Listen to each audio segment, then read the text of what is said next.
Vamos a tocar este tema porque, como sabemos, en el Perú existe una diversa clasificación del despido.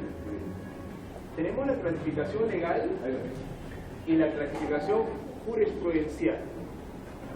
Quiero que presten atención aquí, porque ustedes como abogados o como futuros abogados van a tener que conocer el concepto y la diferenciación entre un despido y otro, porque las consecuencias son totalmente distintas.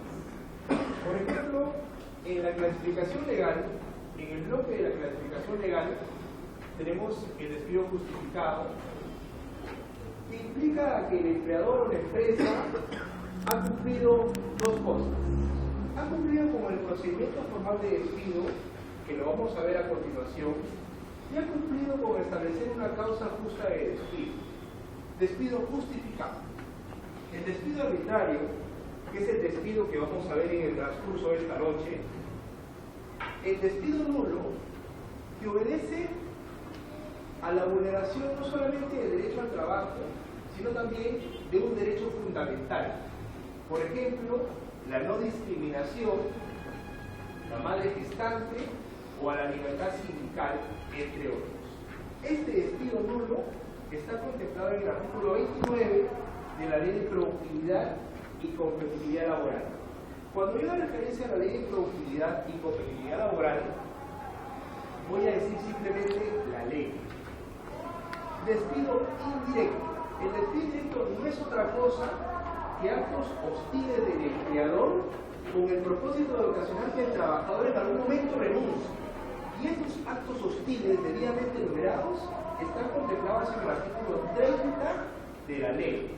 Vuelvo a decirles, cuando me refiero a la ley, me refiero a la Ley de Productividad y Competitividad Laboral. Esta es la clasificación legal. ¿Por qué clasificación legal? Porque tienen su base en la ley, tienen una base normativa. Clasificación legal. Tenemos por creación del Tribunal Constitucional una segunda clasificación que vendría a ser la clasificación jurisprudencial, que no la vamos a ver esta noche. Dentro de la clasificación jurisprudencial tenemos el despido incausado y el despido fraudulento. Básicamente, el despido incausado no es otra cosa que el despido arbitrario, pero en la sede constitucional. ¿Cuál es la diferencia?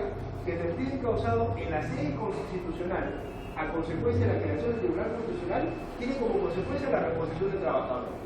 Mientras que en la clasificación legal del despido arbitrario tiene como consecuencia un pago indemnizatorio, en la sede constitucional el despido incausado tiene como consecuencia la reposición del trabajador.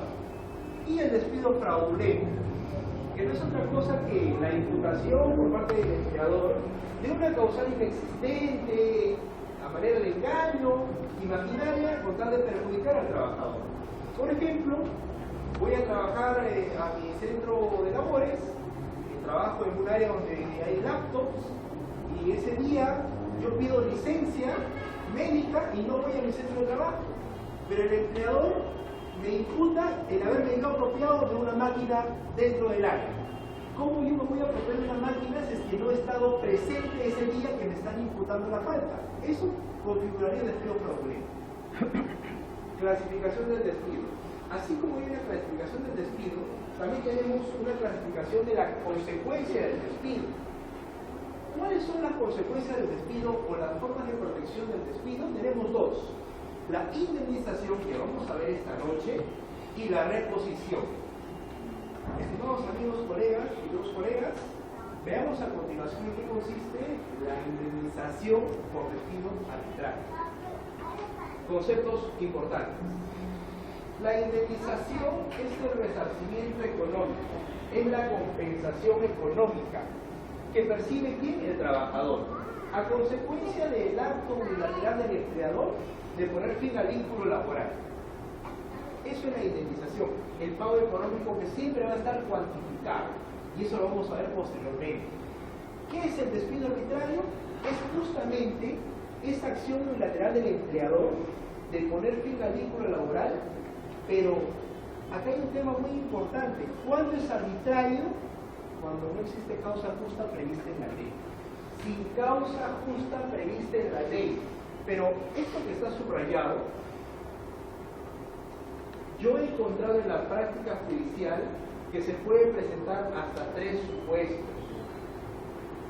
3 supuestos de despido arbitrario, cuando sus clientes vayan a sus oficinas o a sus estudios y se presente bajo este acontecimiento de despido, traslades automáticamente al despido arbitrario. Primer supuesto, despido por causa no prevista en la ley. Por ejemplo, el despido por retiro de confianza. Estimados colegas, sabemos que no solamente existen los trabajadores ordinarios que contrata el empleador, sino también tenemos una clasificación denominada trabajadores especiales. Me refiero a los trabajadores de dirección y a los trabajadores de confianza. Lamentablemente, en el transcurso del tiempo, se ha ido creando la siguiente imputación de despido mal llevada. Dice, retiro la confianza, que no es otra cosa que al trabajador de confianza le retiran la confianza y en consecuencia lo proceden a despedir. Eso no está establecido en la norma. Ustedes me preguntarán por qué. Primero quiero que tengan presente que no es lo mismo un trabajador de confianza del sector público que un trabajador de confianza del sector privado. En el caso de los trabajadores del sector privado, tenemos que revisar el artículo 10 de la ley de productividad y competitividad laboral. El artículo 10, a los trabajadores de confianza se les extiende el periodo de prueba hasta 6 meses. ¿Qué es lo que implica ello? Que los trabajadores de confianza, superado el periodo de prueba de 6 meses, tienen protección frente a ¿qué? Al despido arbitrario. Por eso, el retiro de confianza de un trabajador de confianza en el sector privado no es causa justa de despido. Eso es lo que quiero que tengan claro, porque hasta el día de hoy se sigue hablando que en el sector privado le retiran la confianza a un trabajador y no le corresponde indemnización. Eso es totalmente falso. Despido por desaparición de puesto. De la noche a la mañana soy asistente administrativo de la Oficina de Recursos Humanos y me dicen que ese puesto ha desaparecido.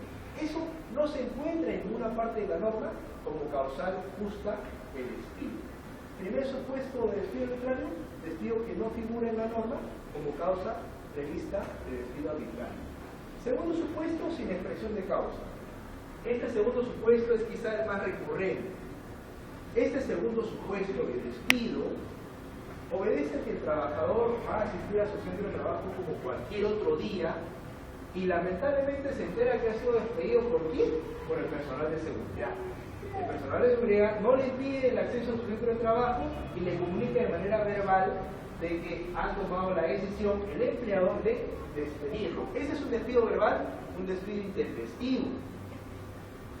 ¿Por qué, estimados colegas? Si se presenta este segundo supuesto de despido ante un eventual caso o ante un eventual cliente que pueda recurrir a nuestro estudio, a nuestras oficinas, porque la empresa no ha cumplido algo muy importante y trascendental, que es el procedimiento formal de despido, artículo 31 de la ley, carta de preaviso de despido, el descargo del trabajador y la decisión final del empleador de invocar o no el despido. Basta que el empleador no cumpla el procedimiento previo del despido, vale decir que lo despida verbalmente al trabajador para que automáticamente ustedes puedan invocar como abogados el pago de una indemnización por concepto de despido arbitrario. La única causa que está exenta, que no se va a exigir este procedimiento previo de despido, es una falta flagrante. Por ejemplo, reuniremos un poco en el mismo supuesto que imputa a un trabajador el apropiarse indebidamente de una maquinaria, de un laptop. ¿Qué pasa si hay una cámara de seguridad y salgo yo de esa cámara con todas las características que soy yo que me estoy apropiando? ¿Qué pasa si quiero salir de la empresa y el personal de seguridad infraganti ve que estoy apropiando ilícitamente de esa maquinaria? Eso es causa de falta grave, flagrante. Solamente en ese tipo de casos no es necesario seguir el procedimiento previo de despido. Esto es importante tener en cuenta. Y el tercer supuesto que nos encontramos frente a un despido arbitrario es el despido por causa que no se considera falta grave. ¿Cómo es esto? El artículo 25 de la ley establece un sinnúmero de supuestos mediante los cuales se considera que el trabajador ha incurrido en falta grave. Por ejemplo, faltar 3 días consecutivos a la empresa se considera como abandono de trabajo. Pero el empleador considera que faltar un solo día al centro de trabajo es grave y decide despedirlo. Cuando la falta grave no reviste tal magnitud para ser considerada como tal, estamos frente a un despido arbitrario. Trabajadores comprendidos. ¿Qué trabajadores tienen protección contra la indemnización por despido arbitrario? Dos condiciones. Primero, evidentemente, que el trabajador supere el plazo de periodo de prueba. Artículo 10 de la ley. 3 meses para los trabajadores en general, hasta 6 meses para los trabajadores de confianza y hasta 1 año para los trabajadores de dirección. Primer requisito, primera condición. Segunda condición, los trabajadores que laboren 4 o más horas diarias. Lamentablemente, en consecuencia, no están comprendidos los trabajadores que laboran a medio tiempo o part-time para que se les reconozca una indemnización por despido arbitrario. Vamos a entrar ya al tema del procedimiento de despido. El empleador está obligado a seguir este procedimiento formal de despido. El empleador deberá comunicar por escrito al trabajador la imputación de cargos. Usted va a ser despedido o usted ha cometido esta falta en un documento por escrito. Si no lo quiere recibir el trabajador, se le cursa por conducto notarial. Esta carta comúnmente es denominada carta de preaviso de despido. ¿Cuál es la respuesta? ¿Cuál es el derecho constitucional a la defensa que se le otorga al trabajador que exprese su descargo? Una vez que el trabajador es notificado con esta carta de preaviso de despido, llamada la carta de imputación de cargos, el trabajador tiene 6 días naturales para que pueda hacer su descargo. Este descargo en la práctica, como abogados, lo podemos ejercer de muchas maneras. Aceptando la eventual falta y solicitando al empleador que no invoque la sanción máxima, o simplemente, con pruebas evidentemente, refutar los argumentos de la supuesta falta cometida. Ante este escenario, con la comunicación previa del empleador y con el descargo del trabajador dentro del plazo de ley, el empleador puede realizar 2 acciones con el descargo del trabajador. Va a considerar este descargo realizado por el trabajador, si es que hacemos un buen descargo por supuesto, y le va a imponer una sanción menos gravosa, una sanción menos grave. Por ejemplo, una amonestación escrita, una suspensión de su labor, 1 día, 2 días, 3 días. El empleador considera de que esa imputación de cargos al trabajador no es tan contundente porque simplemente como abogados hemos hecho un buen descargo en el trabajador. Entonces hemos conseguido que el trabajador no sea despedido de su centro de trabajo. Pero podemos encontrar con un empleador hostil, nos podemos encontrar con un empleador que ya previamente a través de sus órganos de dirección ha tomado la decisión de desvincularse de ese trabajador.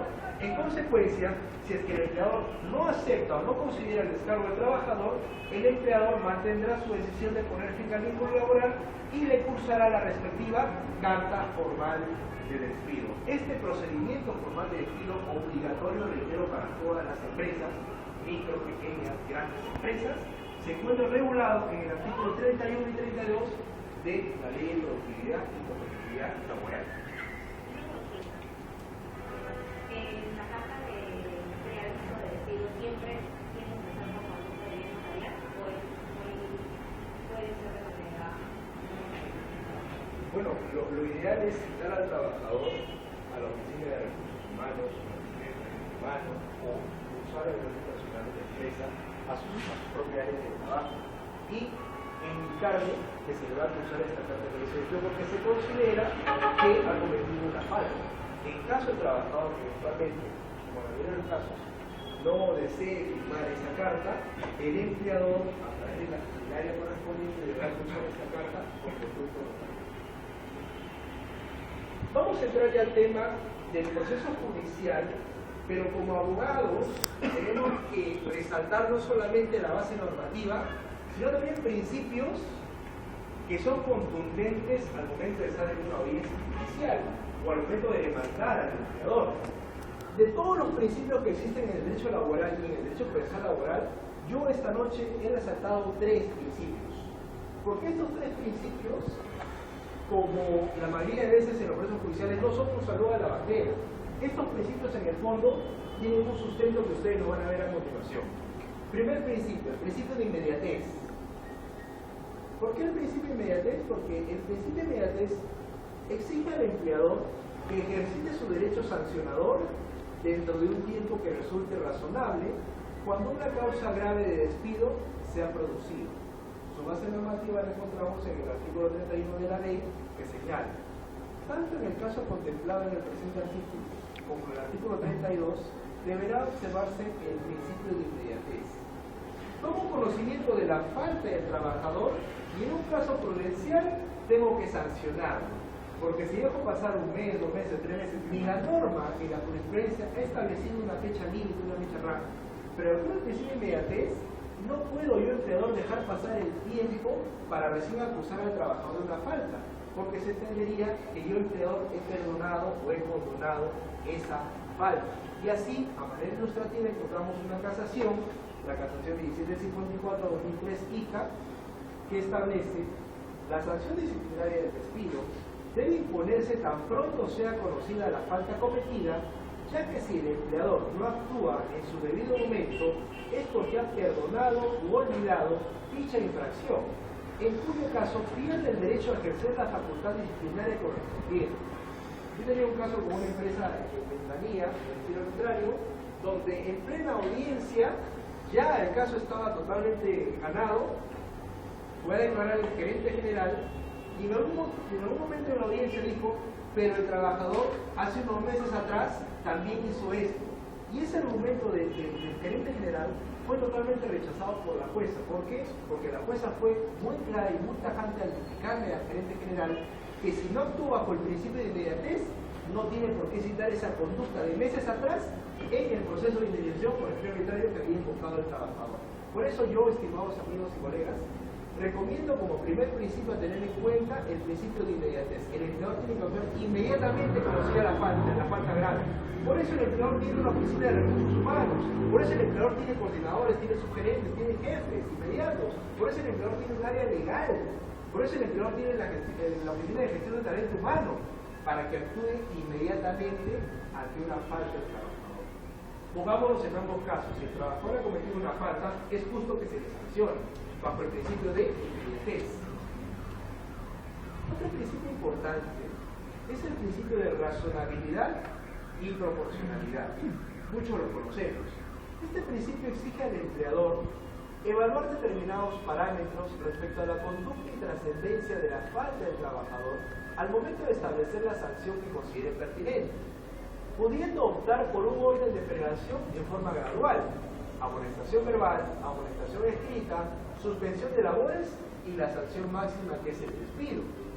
Este principio lo encontramos en el artículo 9 de la ley, que señala: por la subordinación, el trabajador presta sus servicios bajo dirección de su empleador, el cual tiene facultades para normar reglamentariamente las labores, dictar las órdenes necesarias para la ejecución de las mismas y sancionar disciplinariamente, dentro de los límites de la razonabilidad, cualquier infracción o incumplimiento de las obligaciones a cargo del trabajador.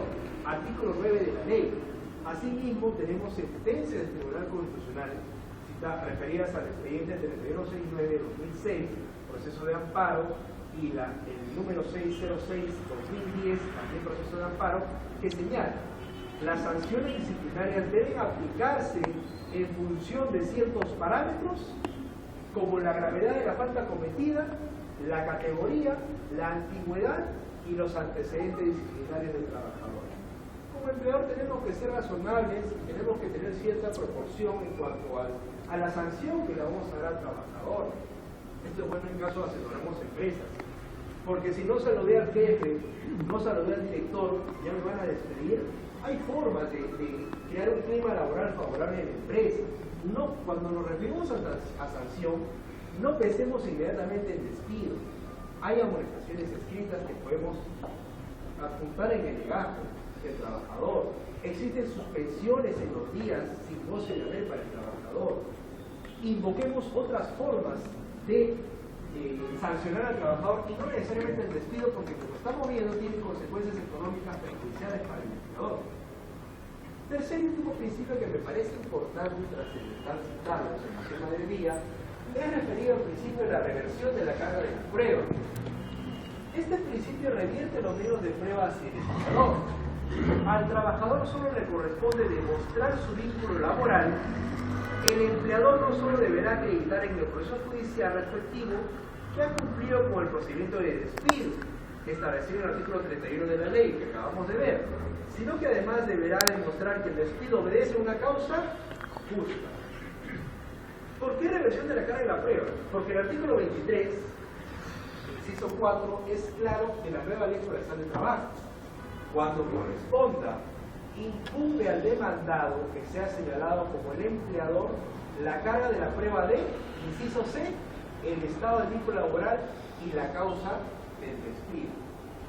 Es por eso que, a diferencia de otras normas del derecho, principalmente a diferencia del derecho civil, donde quien invoca hechos está en la obligación de probarlos, en este supuesto de derecho laboral es que funciona el principio de la revisión de la carga de la prueba, porque generalmente es el empleador quien toma la decisión de despedir al trabajador, y como reitero, tiene que encontrarse bajo una determinada causa justa de despido. Adicionalmente, es el empleador quien tiene el manejo de la documentación, de los archivos, de todo tipo de información que sea relevante para cuando el trabajador demanda al Poder Judicial la afectación de un derecho, como vendría a ser la estabilidad laboral. Tres principios que yo les voy a alcanzar las diapositivas y proporcionar su correo electrónico. Al final de la diapositiva van a tener mi correo electrónico para poder facilitarles, pero créanme, estos tres principios en juicio son trascendentales. Háganle recordar al juez el principio de inmediatez, háganle recordar al juez el principio de razonabilidad y proporcionalidad, y háganle recordar al juez que si el trabajador es despedido, el empleador debe acusar una causa justa de despido.